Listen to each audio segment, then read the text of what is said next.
The city of New York never slept. Its lights shimmered like stars trapped in glass towers. In a forgotten corner of Manhattan, behind a decaying cathedral, a man in a dark coat stood under the drizzle, watching the streets with crimson eyes that reflected centuries of hunger. Dracula, the name once whispered in fear, now belonged to a legend no one believed in anymore. But he was real. He was tired, and he was alone.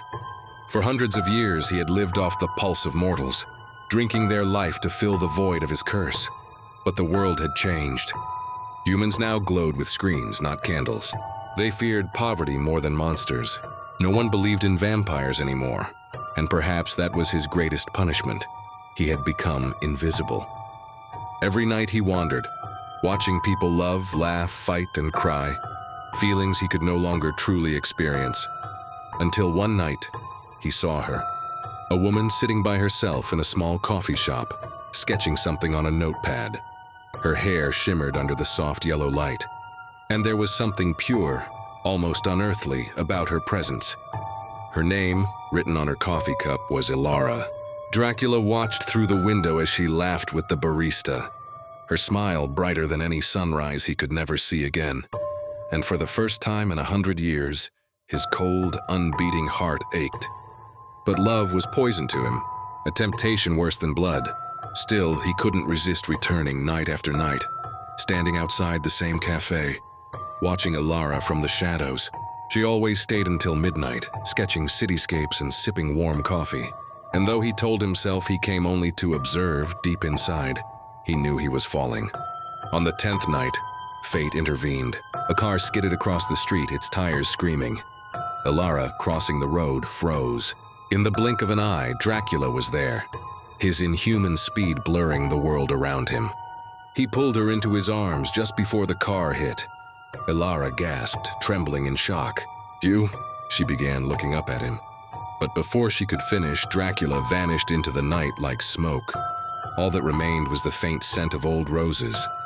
Elara couldn't forget him. The man who appeared out of nowhere and saved her life had vanished before she could even say thank you. The memory of his pale face and crimson eyes haunted her sketches for weeks. Every page of her notebook was filled with him, a man with sorrow carved into his expression, like he carried centuries of pain. Her friends laughed when she told them. "You've been reading too many Gothic novels again," said Maya. Maybe he was just a stranger. But Elara knew there was something different about him. The way the air chilled around him. The way his eyes looked like burning embers in the dark. And so she began to draw him every night. Not out of fear. She called him the Shadow Savior. Meanwhile, far from her cozy apartment, Dracula sat in an abandoned church, staring at his reflection, or what was left of it. The mirror only showed faint outlines, a ghost of his form. He hadn't felt such conflict in centuries. He had saved a human, and worse, he wanted to see her again. It was wrong. He was cursed. Anyone who came close to him eventually suffered.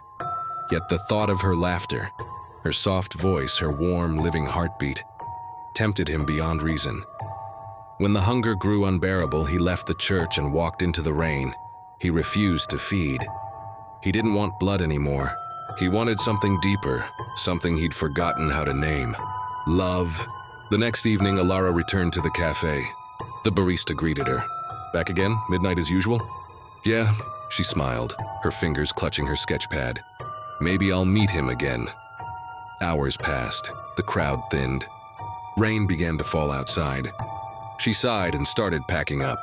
Then she noticed a folded piece of parchment lying on her table. It wasn't hers. The paper looked ancient, sealed with a dark red wax mark shaped like a bat's wing. She hesitated, then opened it. Inside, in flowing black ink, was a message. The night watches over those who still believe in light. Be careful what you seek, for some shadows long to be forgiven. No name, no address, but she knew. It was him. Her heart raced. "You're real," she whispered to herself, "and I'll find you." That same night, in the rooftop shadows across the street, Dracula watched her read the note. The faintest hint of a smile touched his lips, the first in centuries. "She found it," he murmured. But deep down, he knew what this could mean. The more she searched for him, the more danger she invited. There were others, creatures like him, who would kill to silence anyone who discovered their existence. And yet, something inside him whispered that maybe this was fate. Maybe this woman, this artist who saw beauty in darkness, was the reason he was still alive. For the first time, the immortal Prince of Darkness dared to wonder, could redemption be found? Through love